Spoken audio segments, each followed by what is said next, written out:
conference. My name is Sarah-Myriam Martin-Brûlé. I'm a professor at Bishop's University, and it's an honor and privilege to be moderating this first panel of the day today on military carbon emissions. I think this morning on the news they were saying how March was the 10th month the warmest in the world history, and many reports have highlighted how the elephant in the room of those who are most responsible, or at least quite significantly responsible for the emission of carbon emissions is the military. I think accounting for about 5.5% of greenhouse emission every year, and as we've seen in the war in Ukraine, peak in the emission of carbon dioxide related to military activities. So today, I will introduce our panelists. Each panelist will have 10 to 12 minutes of interventions, and then we'll open up for discussion. We have with us Samu Paukkunen, who is the head of Climate and Energy Security Section at NATO. And before the current position, Mr. Paukkunen was the acting director and the deputy director of the Finnish Institute of International Affairs. His area of expertise and research interests include the Arctic and the effects of geopolitical changes in the Arctic regions, great power politics, and foreign and security policy, climate and energy security. If you want to read his full bio, it's on the program as well. We have with us Linsey Cottrell, who is an environmental policy officer at the Conflict and Environment Observatory. She is a chartered environmentalist qualified as a specialist in land condition, and she has 20 plus years of experience of working in the environmental consultancy sector on a wide range of industrial, commercial, and military sites. We have also with us Lieutenant Colonel David Burbridge, who has served as an engineering officer in the Canadian Army since 2000, and from 2016 to 2020, he was posted to NATO's Supreme Headquarters Allied Powers Europe in Mons, Belgium, as the lead staff officer for environmental projection and energy efficiency. He is currently the deputy commander of CF Real Property Operations Group within DND's Assistant Deputy Ministers, Infrastructure and Environment. And we have Mr. Lloyd Chubbs, who is currently employed as a Senior Environmental Assessment Officer at the Canadian Joint Operations Command. And Mr. Chubbs served as a military officer for 32 years, during which time he was employed as an artillery officer from 1984 to 2000 and a combat engineer from 2000 to 2016. I will then let the floor to our first panelist, Samu Paukkunen, for 10 to 12 minutes. Thank you, Chair, and thank you for the kind introduction. I almost believe that I would know something based on the CV, but I actually don't. I'm quite newcomer to the field. I'm really glad to be here, have this chance to discuss with you all, with so many experts on climate security. My aim here is to explain why we are involved in the field, what we are actually doing, and what we foresee in the future. But I think why is the simple question, because there's no option for that. There's no option for inaction for NATO when it comes to climate change and its security consequences. It's been quite evidently already outlined in our policies that climate change is the defining challenge of humankind. And this poses a challenge also for NATO. We have to do our part in curbing emissions, in planning ahead, in preparing for the worst case scenarios. We need to adapt for the changing environment and the challenges that are coming with that. As we heard yesterday, there is a call for more and more security analysis when it comes to climate change. And this is also a field where we can play a role. But as learned also from yesterday, even though we have these 3,000 articles coming yearly and double the amount in future years, coordination is needed. We need to understand the second tier, the third tier consequences. We need to actually come up with an actionable analysis. What are the thematic and the regional consequences of climate change? And this is a huge task for us.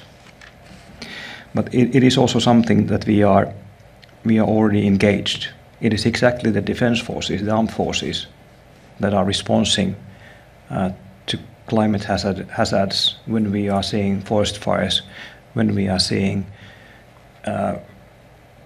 developments where help is needed and where military is practically the only one that can offer that kind of assistance.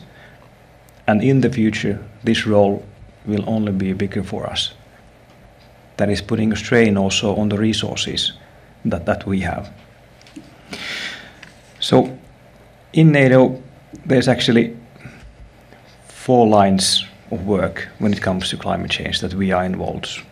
It's about awareness, it's about understanding the security implications. It's also about adaptation, how we actually plan ahead when we are thinking of future. It's about mitigation, and on this topic I'm going to develop a little bit deeper in a short while. And it's also about outreach. This is something that I think we even need to do more. There is a certain kind of demand for information that we can provide through the allied capabilities for analysis. Now, going back to mitigation, as you know, NATO is first and foremost a platform for dialogue among 32 countries, where they reach a common understanding on the strategic environment and translate this into concrete security commitments. The climate change and security agenda and action plan aims to do exactly that, build a common understanding among allies on the security implications of climate change and agree on common objectives for adaptation and mitigation. We are not doing this in a vacuum. Many allies are already leading the way by adopting national strategies for climate change and working on very concrete solutions for adaptation and mitigation. The role of NATO is to build on these national best practices in order to meet our mitigation objectives for the NATO enterprise and identify mitigation pathways that can support allies in meeting their national objectives while still maintaining interoperability. When it comes to identifying mitigation pathways, a key contribution will be NATO's Energy Transition by Design initiative. The rationale behind this initiative is clear.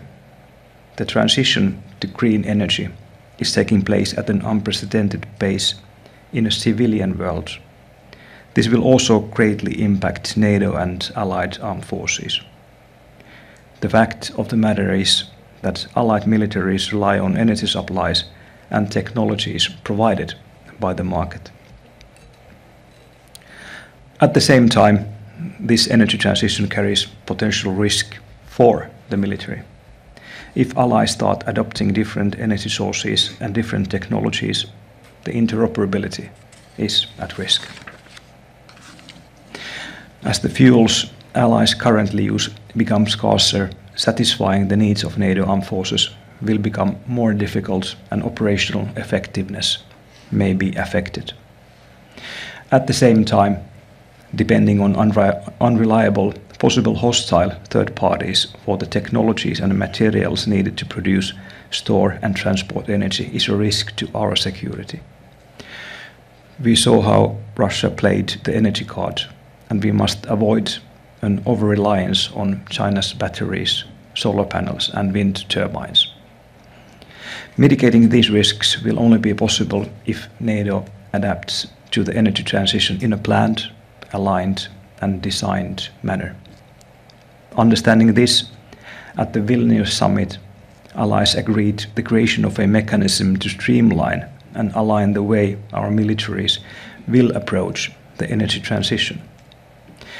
Energy transition by design provides NATO with a framework at a political level to adapt to the energy transition while preserving interoperability, reducing risks to military effectiveness, and avoiding new vulnerabilities and dependencies.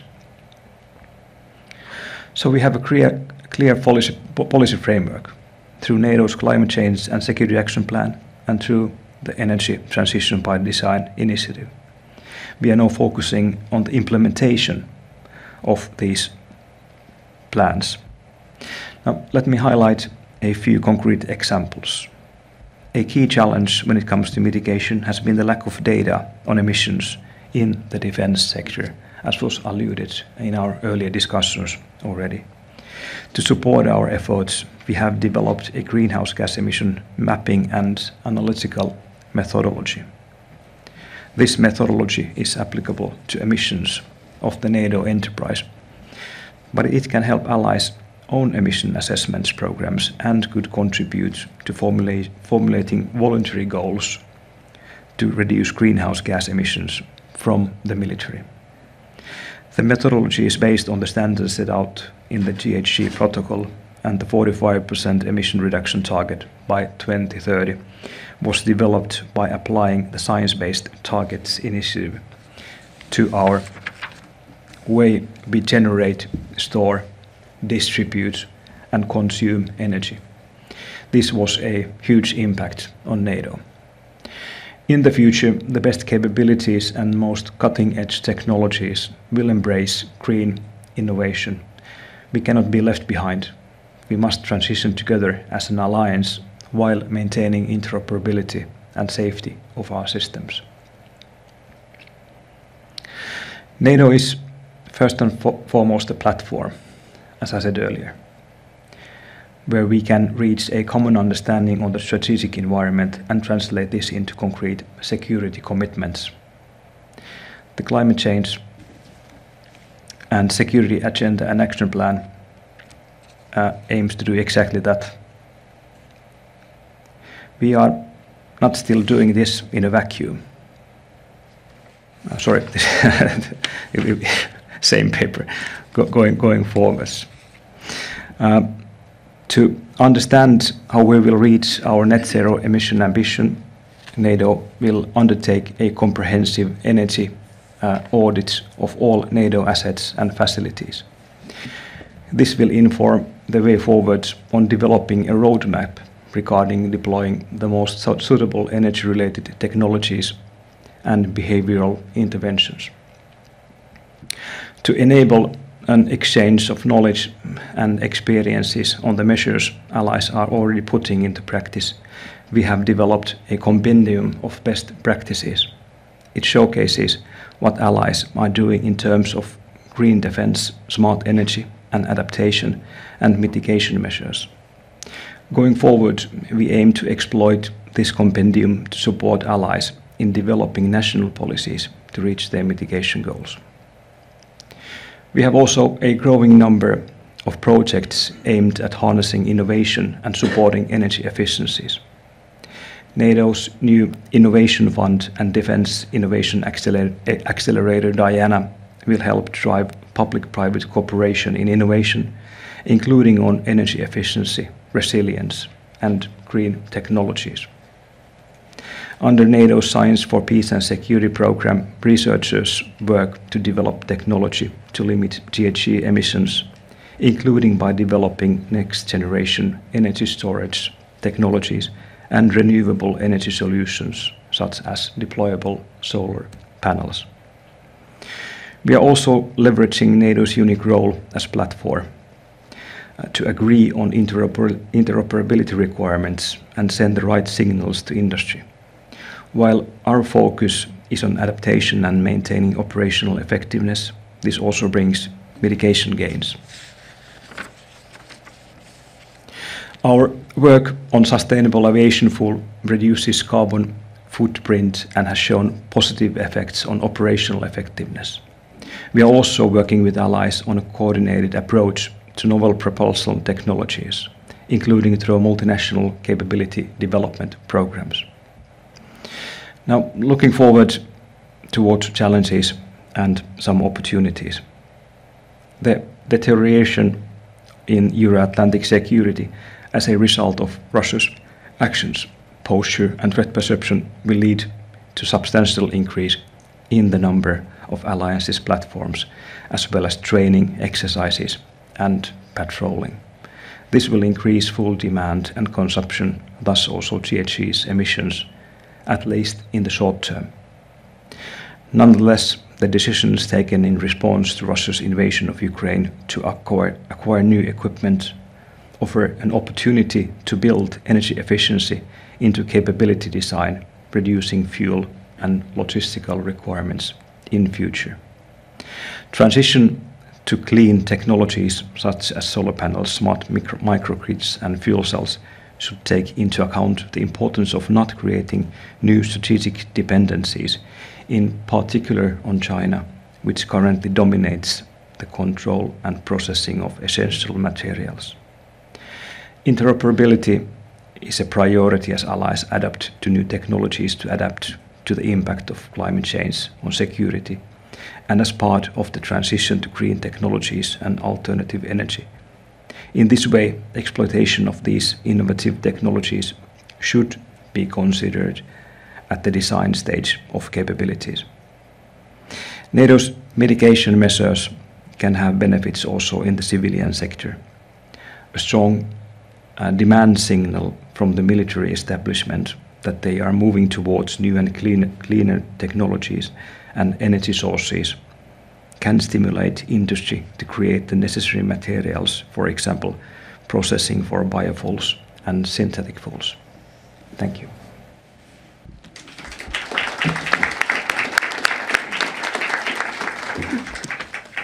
Thank you very much. Linsey, Cottrell, the floor is yours. Thank you, Sarah. Hello, everybody. I'm really pleased to be here. It's great that I think that an NGO, an environmental NGO such as ourselves, have been invited, so thank you, Bruno. I think it's a really good sign to have an environmental NGO sitting on the panel, and I hope I'll get invited back. So I wanted to kind of highlight the perceptions from an NGO and kind of our expectations of the military and kind of ambitions also for the international, within the international fora. There's a lot of talk yesterday about the need for better climate literacy, better collaboration, more cohesive policies and the breaking down of silos. There's also talk about uncertainties, so uncertainties with respect to climate change modelling perhaps, uncertainties around the interrelationship between threat multipliers, regional resilience, and an understanding of the climate impacts on security. So these are all uncertainties. But what is certain is that human activity and greenhouse gas emissions cause climate change, and militaries contribute significantly to this. But by how much? So Sarah alluded to the 5% estimate, but that is an estimate. It's just an estimate, and that's a real problem. There's a real big data gap and knowledge on greenhouse gas emissions, and it's a pretty big gap. And why is it important? Well, it's pretty obvious. You need to properly know to be able to focus what action needs to be done.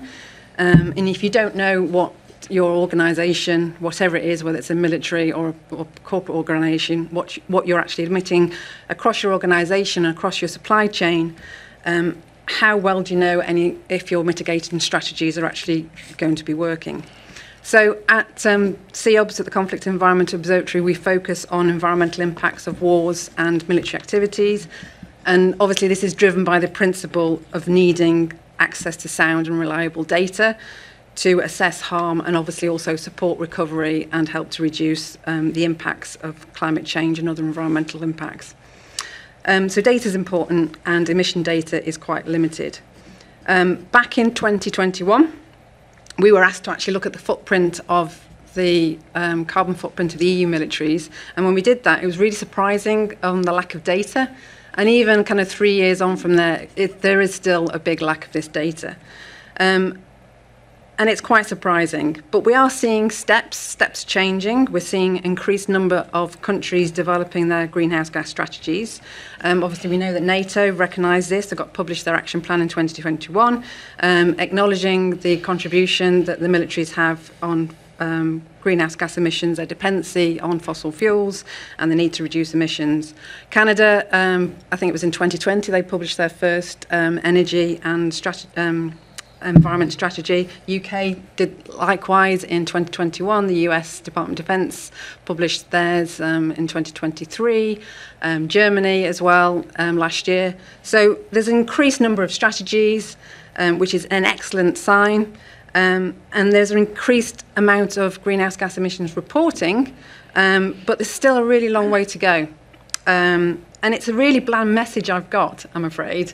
But tracking and reporting of greenhouse gas emissions is really critical. And also there's a public appetite for this as well.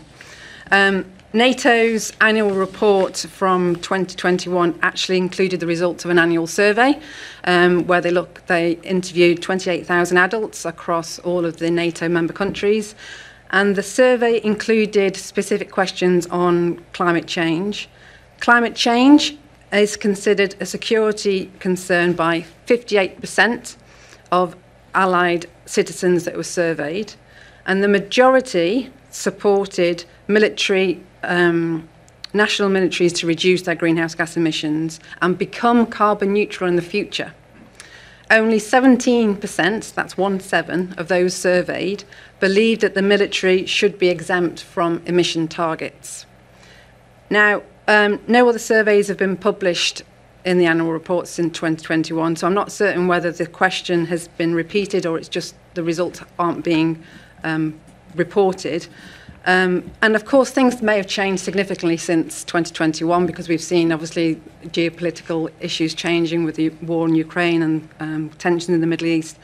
But of course, we've also seen a much higher understanding of climate change impacts. We've seen the wildfires, we've had the code red alert from the IPCC, so public perceptions perhaps hasn't actually changed.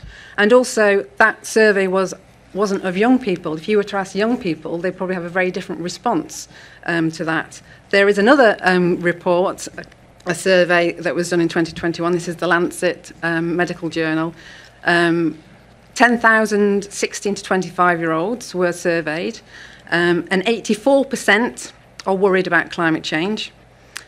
59% are extremely or very worried. So it makes sense because they're going to be the most impacted by climate change. So there's a strong appetite for this. And all climate strategies need to be backed by data. So just reiterate that point. The United Nations Framework Convention on Climate Change has guidance on climate strategies and on net zero emission pledges. And it says, asks for 4 key things. It asks for there to be a pledge, it asks for there to be a plan, it asks for there to be due to proceed, and it asks for there to be publication. So we don't really know how much militaries really do contribute. So this 5% estimate is actually based on work that we did with colleagues at the Scientists for Global Responsibility in the UK. And it's based on a very broad rough estimate of active military personnel numbers, what published data there is on energy this was back from the UK, Germany and the US. Then there was a ratio applied from statutory to mobile emissions, and that was applied depending on the region of the world where it was. And then there was a multiplier to take into account the military supply chain. And so it's a very broad, arbitrary way of doing it, but that's because the data wasn't there. And it means that the military globally is, if you were to have it as a country, it would be the 4th largest emitter in the world, which is pretty significant. And just reiterating a point about kind of what people are expecting and asking about climate change, the majority of people do actually want climate action. And it was mentioned yesterday about the elections coming up. Will there be a change in appetite? I'm not certain whether that is actually going to be true or not. I don't know. But another global study of 130,000 individuals across 125 countries, 86% were endorsing climate action, 89% were demanding more intensified political action.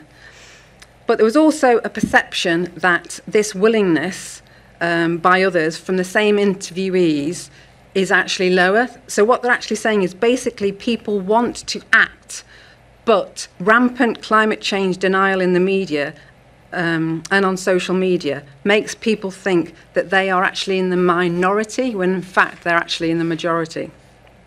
So I think it might be useful to do a similar survey across military personnel to understand what the appetite is for climate action as well. So the UN high-level expert group also in 2022 raised concerns around the use of climate pledges by some organisations and the risk of possible greenwashing as well. And these concerns could also be levelled at militaries if their reporting is not significantly transparent. And the UN expert group set out 5 general principles that should be equally applied, we believe, to the military. So this is about ambition, so delivering near and medium-term emission reductions. It's about integrity, so aligning commitments with actions and investments. It's about transparency in sharing relevant and non-competitive comparable data on plans and programmes. It's about credibility, so plans need to be based on science and have third-party accountability, and demonstrate commitment to equity and justice in all their actions. So for corporations, I think there has been a big push towards kind of addressing greenwashing to a large extent, and it's going to be equally important that militaries also make sure that they're doing the same, avoiding greenwashing and avoid the use of kind of misleading language, not setting reduction targets, not making claims or over-reliance on the role of emerging or not yet scalable technologies. And organisations will need to be checking, and the militaries will need to be double-checking in their messaging. It was quite interesting at the last COP29, the US Department of Defense were there, I think, for the first time. And speakers there were talking about their greenhouse gas emissions and saying that it represented 1% of the total US emissions. But when we questioned this, because the US don't actually report their supply chain emissions, it was like, well, it's not possible for the US Department of Defense to understand, take a grasp of the scale of what their supply chain emissions are. Well, if that is the case, then how can you be saying that it's only 1% of total emissions? So you have to be very careful about what messaging is actually put out there. So there's not yet any consistency across militaries on reporting, and it's really good that that NATO have actually published the methodology now to actually help push this forward. And also the best practice compendium is a really good, useful starting point. Reporting is actually covered in there by some countries, but only 7 countries actually mention about their reporting in that compendium. And as Samu mentioned, the military has a real potential to help influence and accelerate action, and has that obviously responsibility because of their overall footprint to help cut emissions and push forward the responsibilities around reporting as well. And individuals within the military also must kind of challenge the status quo, and ultimately it won't be about sharing best practice, because best practice hopefully will be becoming normal practice. That's what we would hope to see achieved. Procurement as well. I think David or Lloyd is going to mention about this perhaps as well. Needs to be very well designed. It needs to have incentivized contracts. Contracts must be managed to ensure that environmental and climate impacts are addressed both at concept, both at outline design, at detail design, and then, of course, implementation. And to remember that it's more than just about greenhouse gas emissions. We've got to kind of make sure we don't go in this danger of going down this tunnel vision of just looking at carbon focus as well. We have to remain top of the much broader, wider environmental protection needs as well. So whether that's all to do with responsible resourcing, critical minerals, waste, general environmental pollution controls as well. And going back to the core message of the needing to measure and explain what is being done and challenge when this is not actually happening and it's not the case. Yesterday we also heard about some of the disconnect as well between policies, and I just wanted to highlight kind of one example in the EU. This summer in June, EU members have to prepare their final national energy and climate plans, and these are setting out climate and energy policies as agreed as part of the Green Clean Energy for All Europeans package, which was adopted in 2019. So when you look at those, which the draft ones have been published last year, looking at the ones that are available, just one country, so just Belgium, has actually mentioned in any detail about the military's responsibility towards the energy package as well. And then other countries, for example, like Sweden, have set out about using the derogation on military buildings, so kind of using their exemptions in place as well. So there's got to be much better alignment about these policies and making sure that the militaries are included in there. The UN Framework Convention on Climate Change can also play a part in helping to improve transparency. But this has to come through the Intergovernmental Panel on Climate Change and updates the kind of the reporting categories and what reporting needs need to be in place with respect to the militaries. And if countries are really serious about this, governments must be getting the military climate mitigation strategies embedded within the nationally determined contributions, which are published every 5 years. So the NDCs should be updated next year in 2025. And they should be setting out the commitments that governments have with respect to greenhouse gas emission targets and mitigation plans. And we need to be seeing militaries included within those NDCs as well. And we must push for this inclusion because people's views must be incorporated, and this means incorporating the reviews, incorporating defence contributions with respect to greenhouse gas reductions. Sorry. And finally, my last point is obviously war is bad for the environment. I haven't got time to go in for that aspect as well.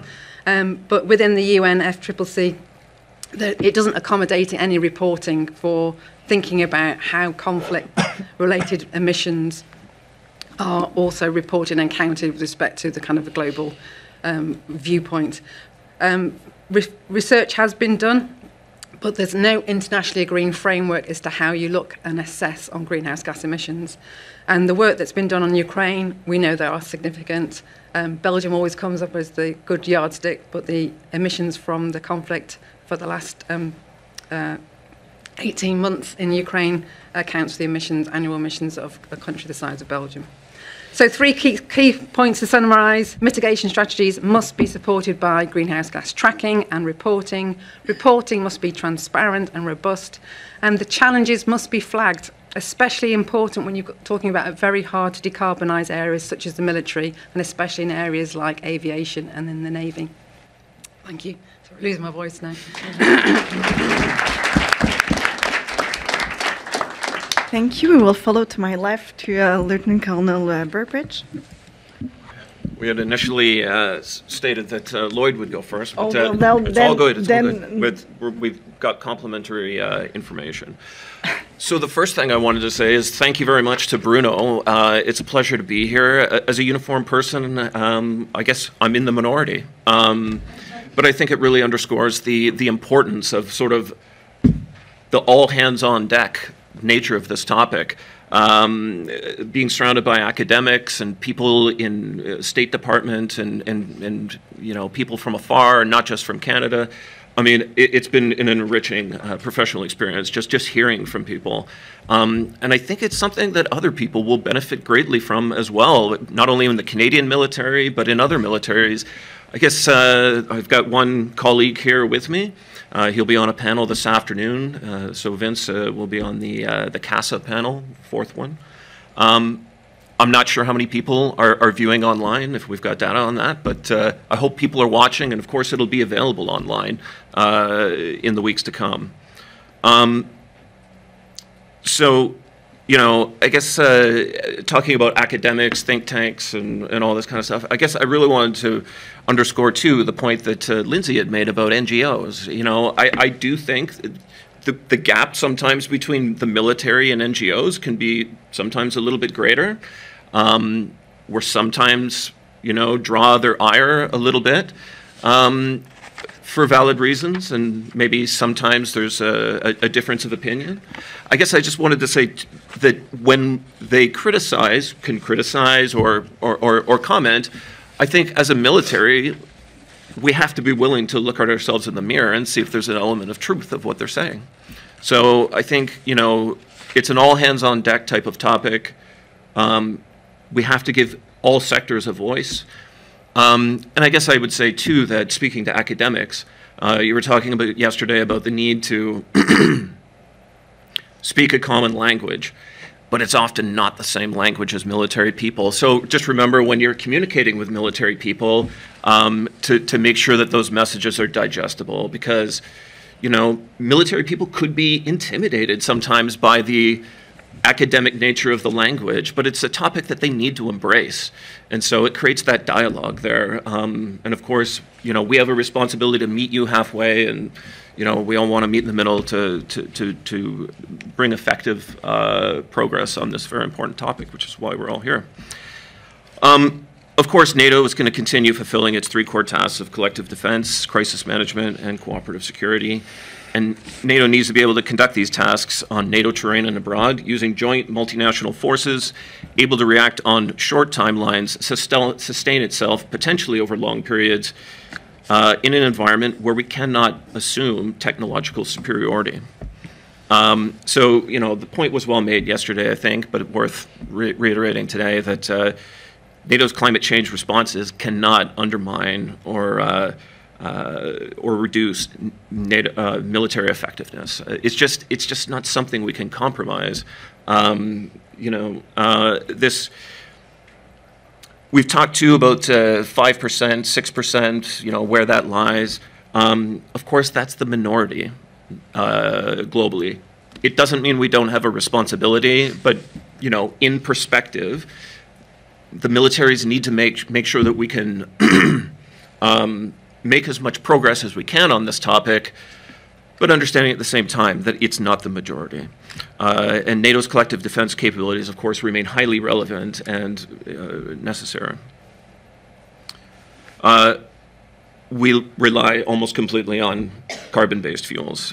Massive logistical challenge. We talked yesterday about that being an operational vulnerability.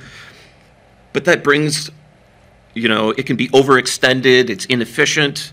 You know, in the European theater is perhaps the being prepared for long extended operations in the European theater is something that we need to be prepared for. And basically, Bruno talked yesterday about the normalcy bias that Rob Walker quote I think you were mentioning, about normalcy bias against, you know, people taking action for climate change. But there can be a normalcy bias also against wanting to sustain our military strength over time. You know, we've had a great period of without large conflict, global conflict at least, and we want that to be sustained into the future. And it's the foundation of the safety and security of our entire way of life, our democratic ways. And force is needed to deter adversaries who would undermine or want to destroy our way of life. And so, as much as we don't want to have to admit it, military force remains a necessary evil in modern society. The energy transformation is going to can bring immense operational effectiveness. and you know, enhance NATO's culture of readiness. And I think these are the types of messages that need to be underscored when you're talking to military leaders about gaining buy-in into this, because it's not just about being a good steward or being a good citizen. Of course, that's important. And NATO is founded on democratic values. It projects these values. One of the things it always wants to do is have over its adversaries is it wants to project these values and ensure it guards its values better than its adversaries would. But operational effectiveness, culture of readiness are definitely things that direct military benefits that will be brought about. Resilience through diversification, reduced dependencies, the necessary for data, the importance of data was already mentioned a few times and yesterday as well. And that's going to be absolutely critical to prioritizing opportunities.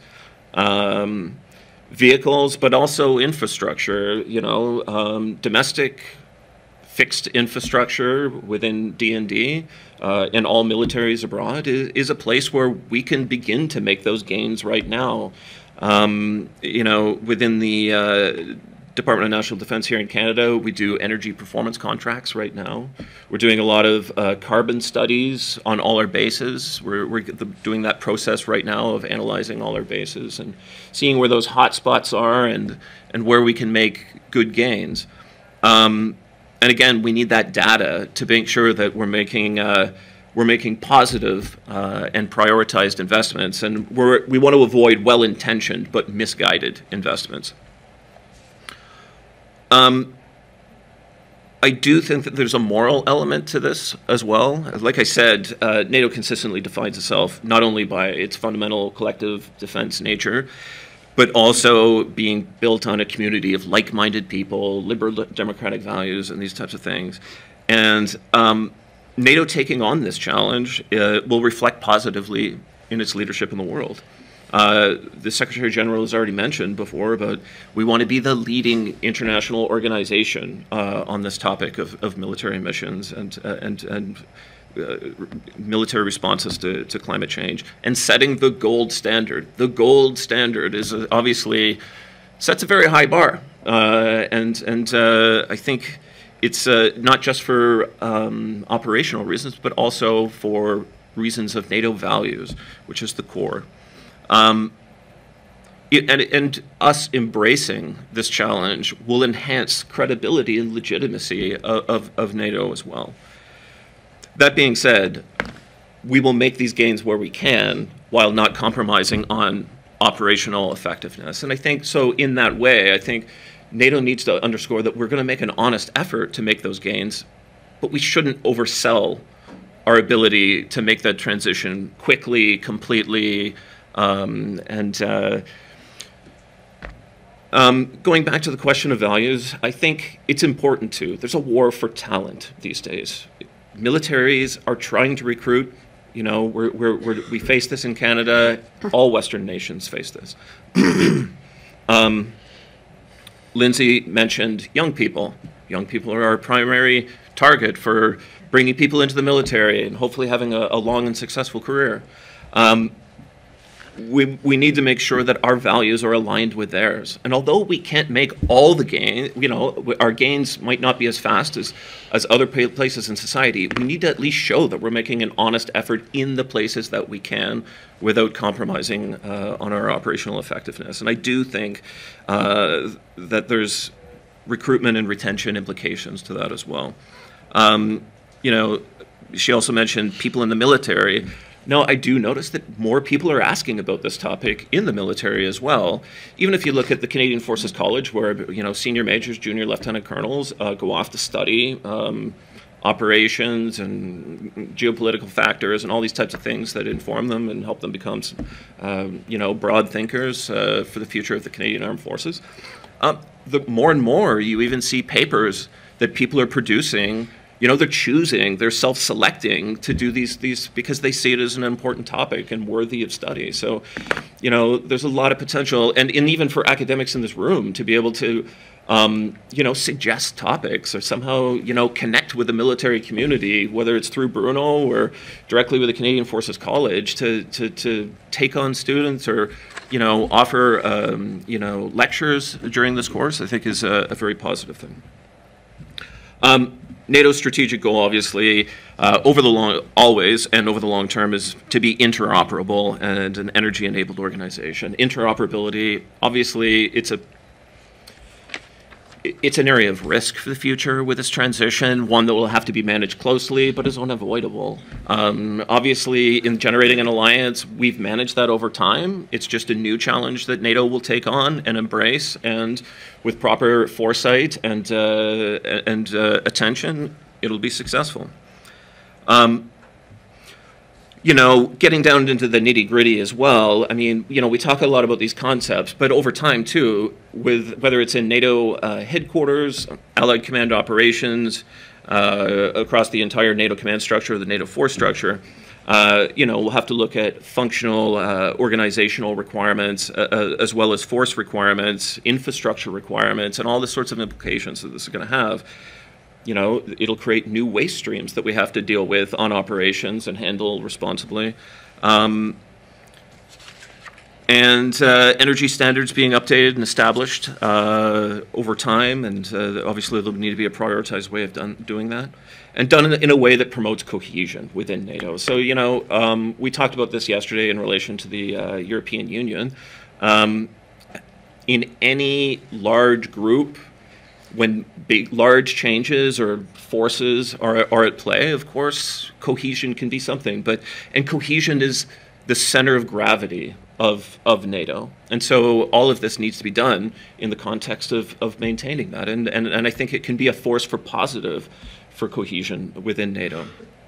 It also gives NATO a fantastic opportunity not only to create cohesion amongst the 32 allies, but embrace and coordinate and reinforce its relationships with its 40-plus partners across the globe, from Japan to Australia to Colombia on the other side of the planet. So there's a lot of opportunity here that we have to see.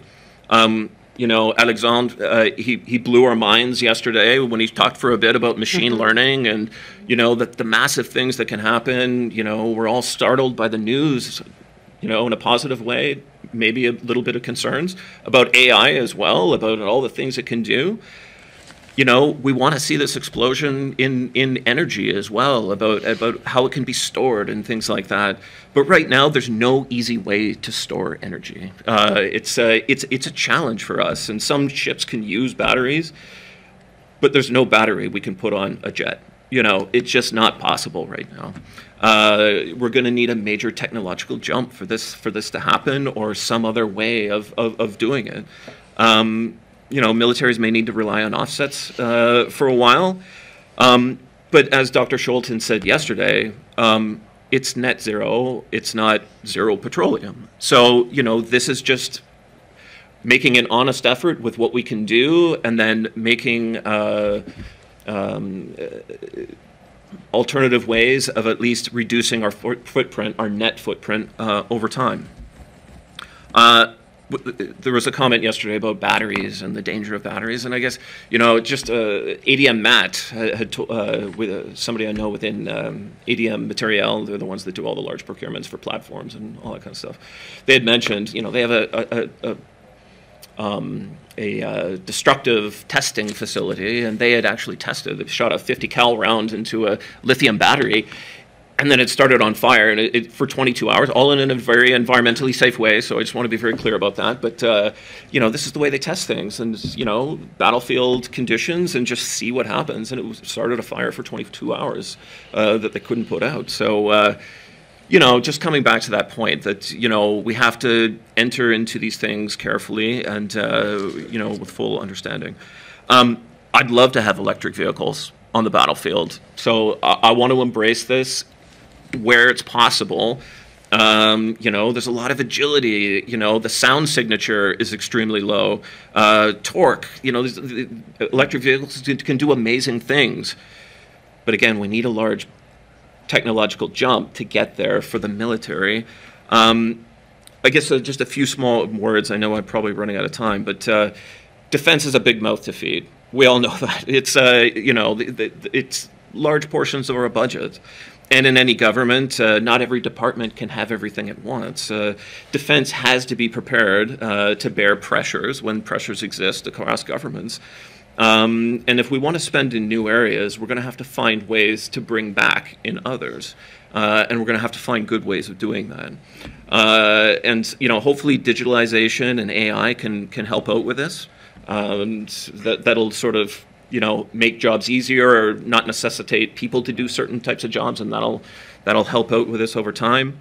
But we need all components of the military to really think institutional-wide, not just about their own sort of tribal protection of just the Navy or just the Air Force, but we need to think institution-wide and not just short-term but long-term. The health of the institution, the health all the way down the road. The energy transformation also needs to, it'll be a long-term affair. It's going to occur through, you know, multiple ups and downs of budget cycles over decades, right? So it's also going to happen within a whole transformation of the way military does business. And, you know, the technologies, the new technologies that will emerge as well, affecting how we fight, we train, we think, we deploy. So it's gonna be one thing within a whole transformation of the entire industry and the entire world that's going to be occurring. We'll need to challenge the way we've done things. Some people have already mentioned this. You know, we need to have the courage to let go of the concepts that, you know, that don't work anymore and that no longer make sense. You know, interesting from the fellow from the NSEC that had talked about the new operational energy concept, talking about it just going, again, just in the way of, you know, talking about how we think about things, going from commodity to full-scale capability. And it's just that change of the way we think can affect how we solve problems. So this is I think, an important element of our problem-solving process. And the transition's not going to be a short process. A few small words about personnel. You know, all of this is going to be happening. It's still going to need people. AI and digitalization is not going to solve it. Militaries will continue for the long term to be able to need people making decisions and doing work. We're going to need people during this transformation that can handle these processes, that can understand how making these new procurements is aligned within the existing force, to be able to design properly the requirements and set those requirements in a way that's going to deliver what we need and not something we don't need. You know, and decision makers beyond defense, because when we make large procurements, we have people outside defense that are going to ask questions and ultimately need to give us approvals. We need to show how we're achieving value in this. So we need to have data, and we need people who are knowledgeable about these systems to be able to project and be able to give the case for these, you know, fully and completely. Just giving general details about, you know, operational effectiveness and things like that are probably not going to be sufficient for these people who we're asking for billions and billions of dollars from. Implementation capacity, you know, getting things is one thing, having the people in place to use, to maintain, you know, the money for the infrastructure, all of this is going to be important. It's going to be an important part of the planning. Impact. Is it going to have the impact that we want? How can we show that spending all these billions of dollars is going to get the result that we want? And how are we going to measure this? What data are we going to show that's going to actually say that it's a positive? And just to conclude, risks. It's going to be an area of sort of the most skepticism. How are we going to mitigate that? You know, how can we mitigate those risks? What residual risk is there? And you know, what are risks associated with implementation capacity? Anyway, but thank you very much.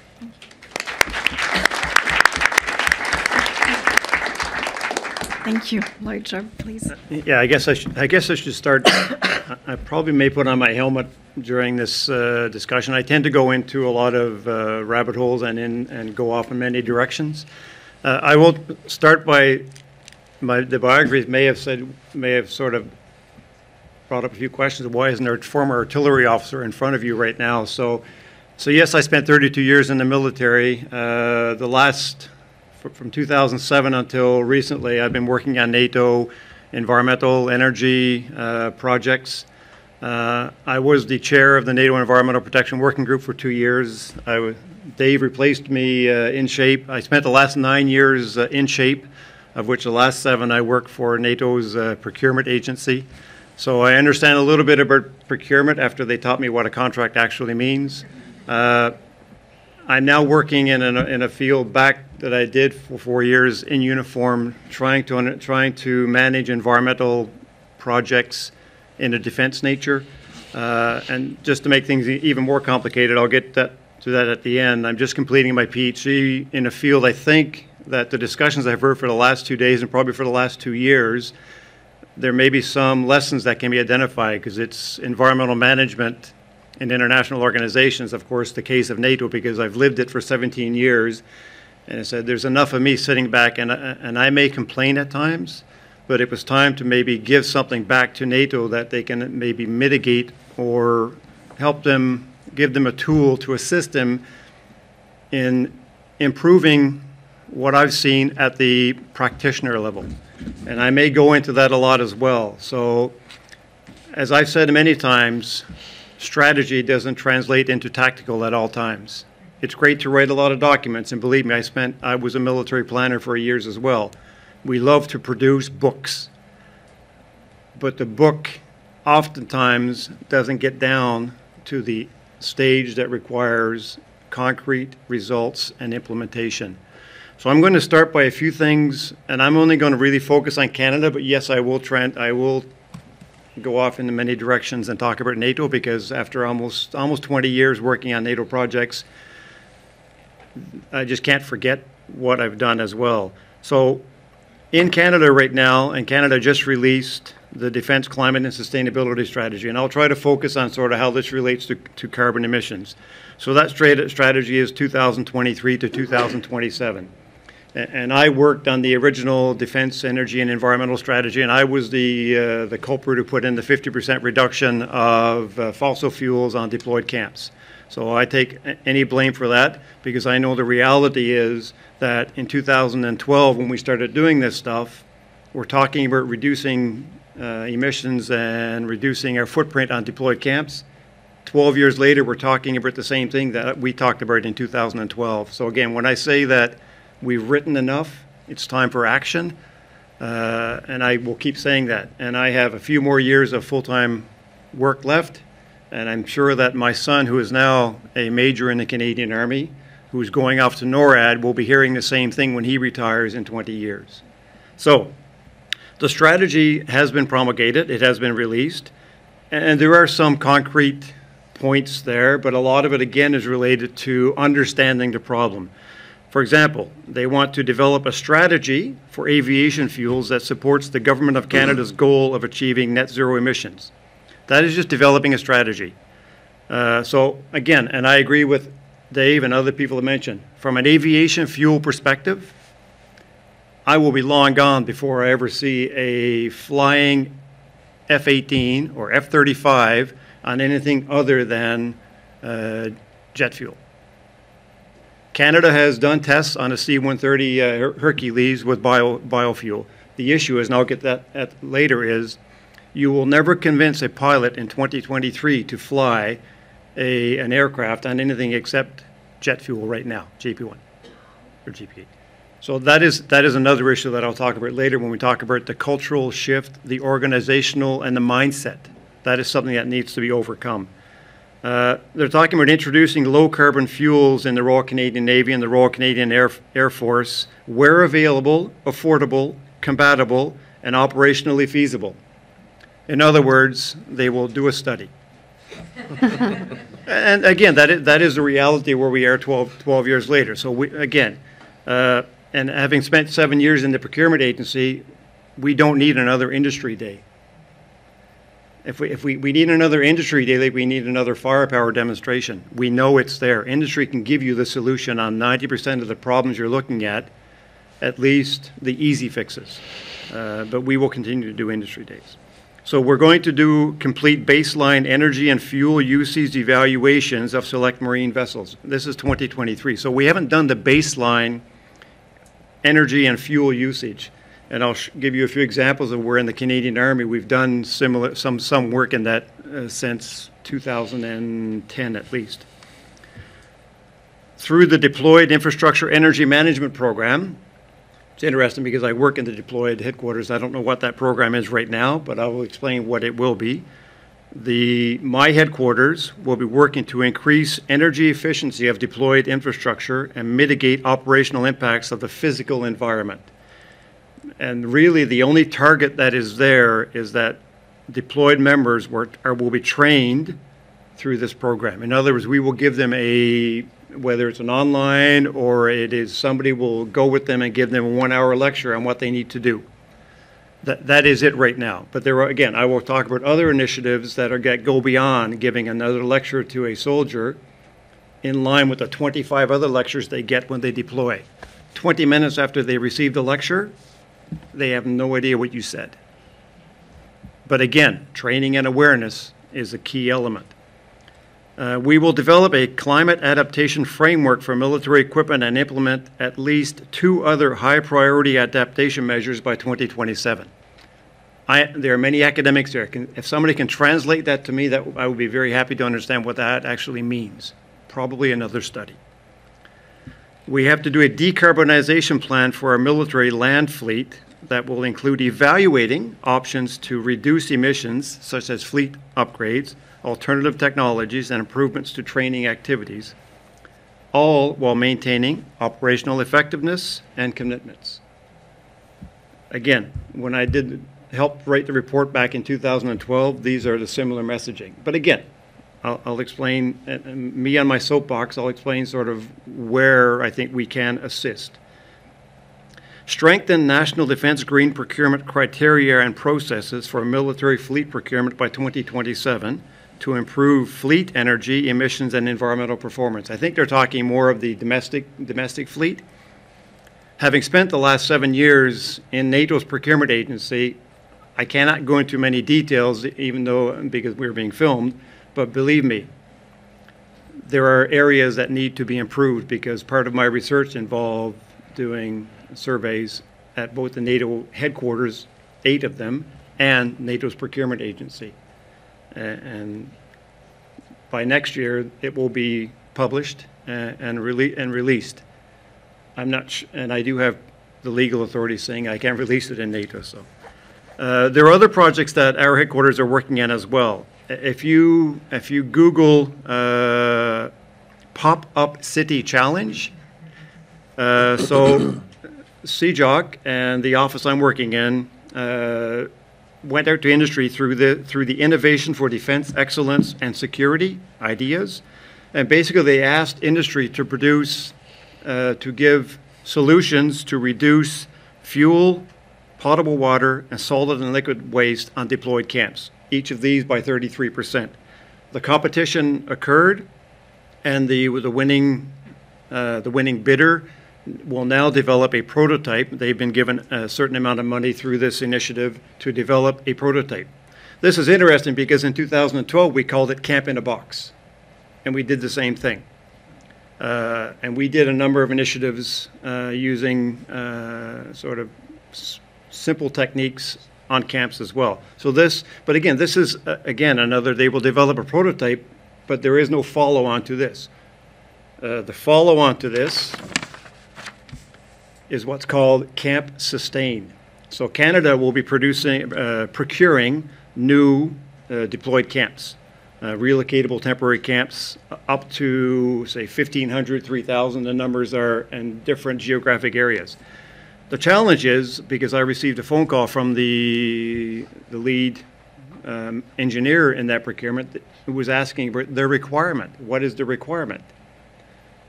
I can tell you right now that generally speaking, the owners of the requirement do not understand what the requirement is.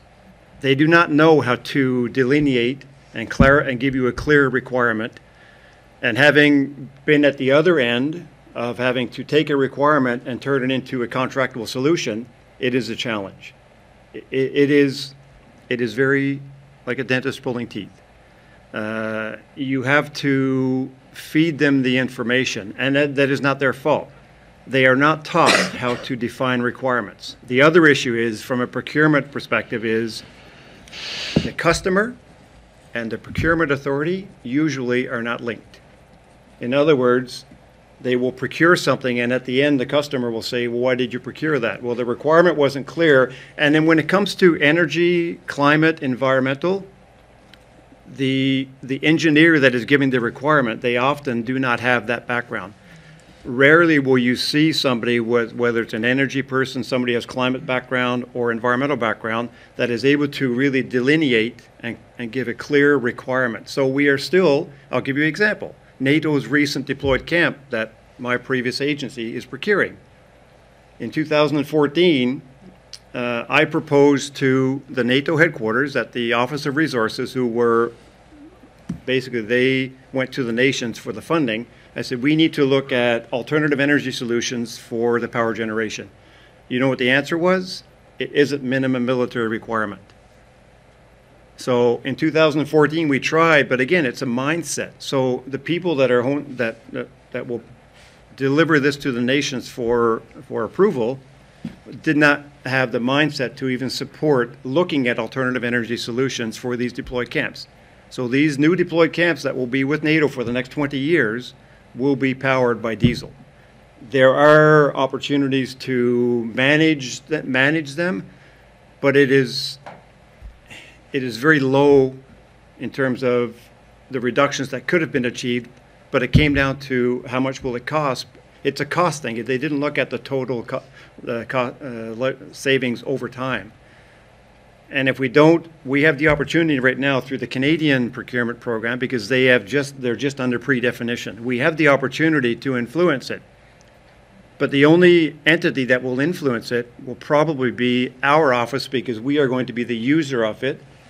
And I know that the organization that is defining the requirement do not have the expertise in-house. So it's very much personality driven, and that is a challenge. And I will get to that in the sort of the challenges, but the opportunities. So Canada has been doing energy monitoring on deployed camps since 2012. We started with this in Operation Nanook in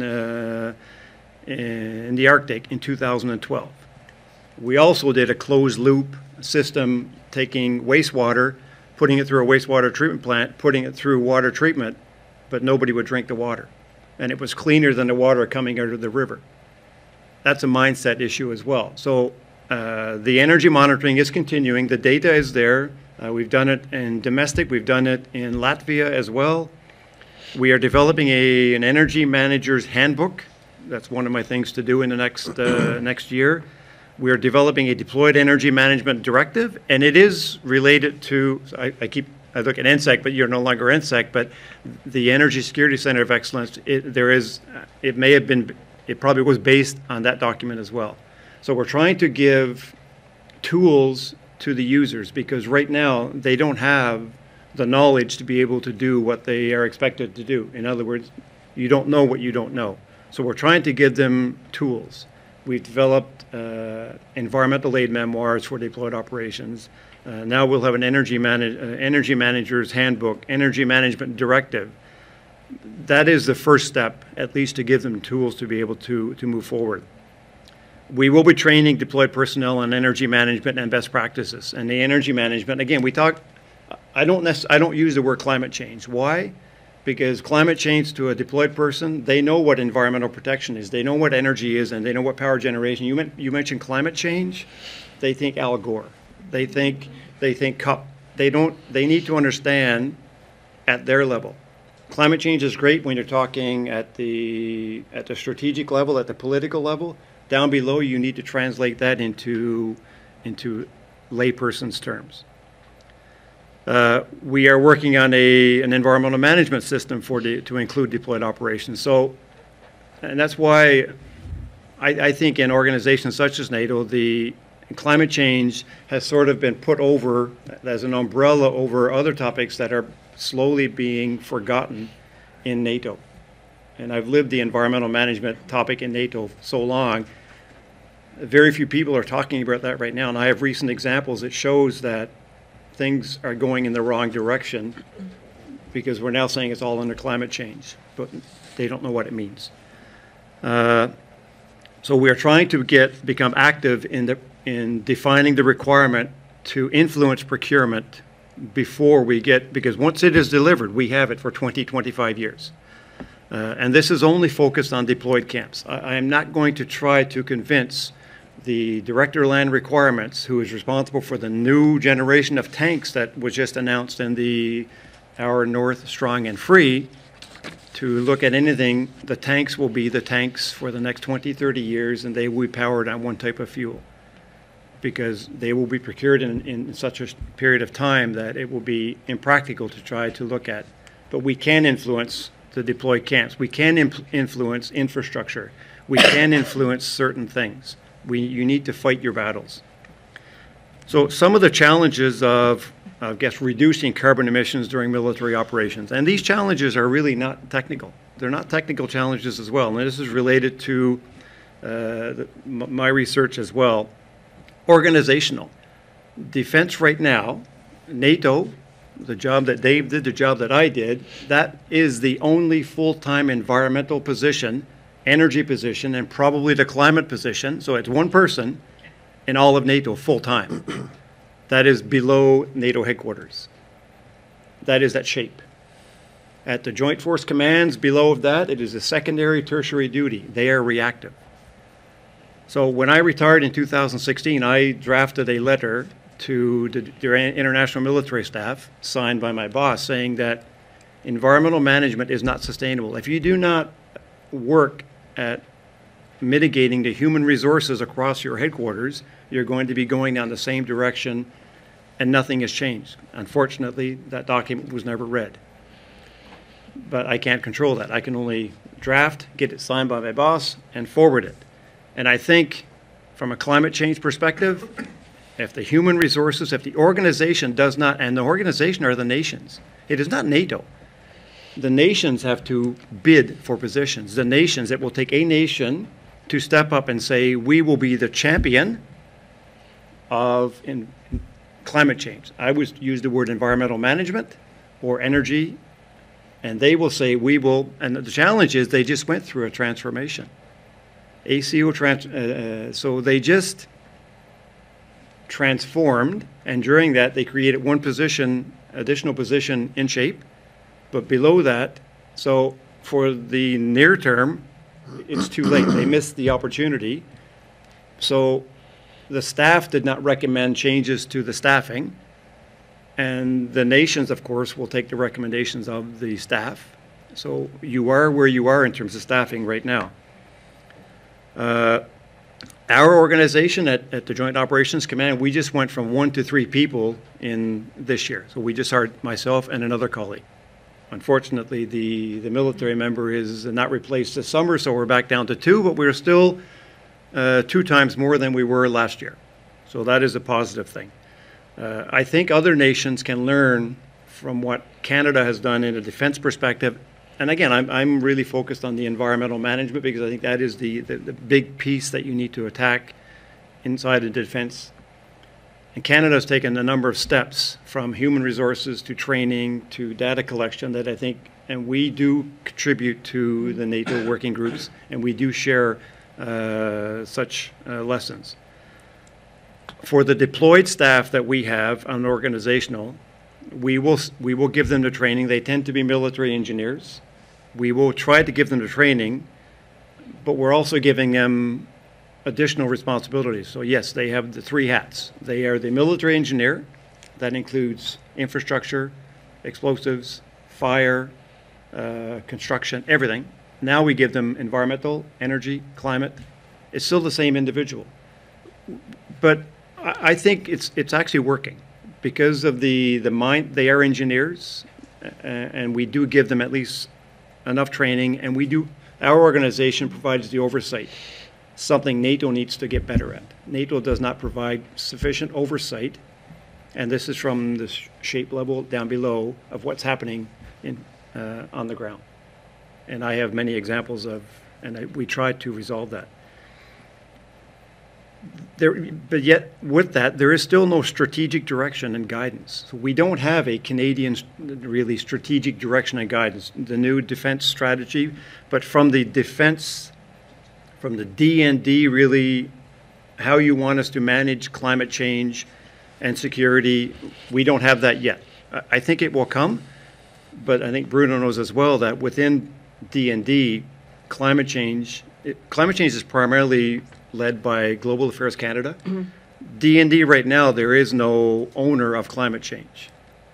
I'm here because of my background, and I volunteered, and I asked to come here, and my leadership supported this.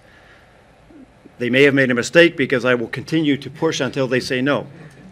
So right now, and I will be working with the Assistant Deputy Minister of Infrastructure and Environment to understand what their role is in the field. But right now, we don't know who owns climate change in the true Canadian Armed Forces. We don't know yet. It hasn't been defined. So right now, unfortunately, it's me and maybe a few other individuals who have that topic. Leadership. So leadership right now have yet to embrace climate change and security. To be honest, leadership have yet to embrace environmental protection for military activities. My survey results were unfortunately a little bit, I expected the results. They were still alarming in terms of the percentages of awareness and education at the lower levels and even at middle management on what you would think is basic. That needs to improve. But these are easy fixes. We've developed tools for education and training. There is a cultural shift that needs to happen in defense organizations. I don't think it's happened. It's happened somewhat in environmental management, and to be honest, I see that even with my son. That generation has a different mindset towards environmental management and energy than I did when I joined in 1984, luckily. But there's still a lack of understanding of climate change and security. Why? Because climate change and security they see it coming from so many angles and so many levels, but it's very much academic. It's very much political. But what does that mean to the battle group, the brigade group going into Latvia?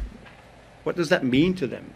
How can they improve on their military carbon emissions? How can they influence? How can they look at improving? That's what they need, and I think that's one of the goals of our organization is try to assist them in giving them the tools. From the operational side, the existing infrastructure, and Canada is a good example of we will take equipment and drive it until it falls out of the air. But I think that is the reality right now. So you have to influence procurement early on, but that requires people as well. The procurement, I think I've said this enough. You need to link the operational requirement within the procurement process. It isn't there right now. It isn't there because, again, it comes down to the people. The procurement timeline is so long, the people defining the requirement will change 3 times before the procurement is actually happening. And believe me, the good idea fairy shows up every time somebody changes place. So from a future opportunities, from a Canadian perspective, there are many opportunities, and these are not easy. We need to transition from data collection to actually implementation. And if somebody were to ask me today, what do we need to do for this new camp coming on, I can give them a solution, having seen it in NATO, having seen it in Canada, that will reduce our environmental footprint by 90% tomorrow. And I just need to go to company X, Y, and Z, whether it is Pop-Up City or the other ones we dealt with, the solutions are there. But it will come down to what is the cost, but also, so we may need to maybe reduce our appetite to go to a better solution. But again, there are the tools we are developing, the Energy Manager's Handbook, the Deployed Operations Directive, but also the oversight. We all know what Plan, Do, Check, Act is. We're good at planning. But the checking needs to happen. So one of our goals is to do audits, whether it's energy audits, environmental audits, of all of our domestic locations, but also our deployed locations. But we need to develop better training and awareness tools for our leadership, because without the leadership and without somebody being the champion of climate change and security in D&D, it will continue to be discussions. And venues like this, I think the opportunities, I think we need to invite the operators. I don't need to convince anybody here in this room about climate change and security and what we need to do. But unfortunately, we tend to meet in our specialists, but we need to bring in the operators. We need to bring in more like Dave, because they're the people that you need to convince. And then, again, the Dutch used this a long time ago. We need the triad: defense, academia, and industry all together to find the solution. We have academia here. I've worked with industry for the last 7 years, and I've been in defense, but we need to get them all in one room if you want to have the right solution forward. Defense have good ideas, but they need the support of industry and academia to really get to the solutions that we need. And if you're going to develop a solution, you need to develop a solution from a defense perspective. You need to put it in defense terms, and they call it DOTMLFI. It has to be able to be within doctrine. You have to have the doctrine to support the new capability. You need the organization, you need the training, you need the materiel. And I heard somebody mention yesterday about a new technology that was brought in, but they had no idea what to do. I have examples, for example, and this is a U.S. example. The U.S. Marine Corps deployed solar panels to one of their forward operating bases. Those were never used because nobody told the Marines that they were coming, and nobody gave them training on it. So they just sat in a corner. And we've done that on cases as well. Things just show up. So the materiel side, as we say, you bring in a new capability, it has to be operationalized, is the term they use in NATO. Operationalized is along these topics.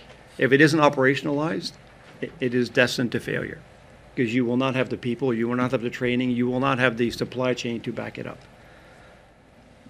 And I will stop there. Thank you.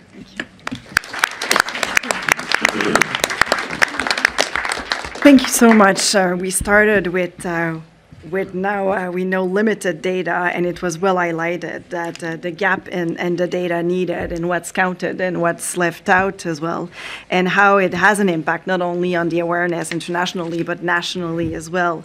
I think the idea of avoiding the trade-off of efficiency versus carbon reduction or carbon neutral was evident in the remarks of the different panelists, and also taking into consideration this challenge of interoperability, but not only between different national initiatives, but even within our own national initiatives, looking at the discrepancies between understanding of the problem, procurements, engineering, between D&D and GAC even, and the need to enhance operational opportunities, but also tactical opportunities. The need to reduce dependencies, maybe looking at the terrain in which we're going to deploy or in which we're deploying, and certainly the need in change of culture with a higher understanding of the impact of climate change. Of course, the need to have greater expertise, but the need to have better tools, better handbooks, of course, and the need of human resources, better staffing, better priority, and to convince not only the leadership, but also the people on the ground on the impact of climate change. Thank you so much.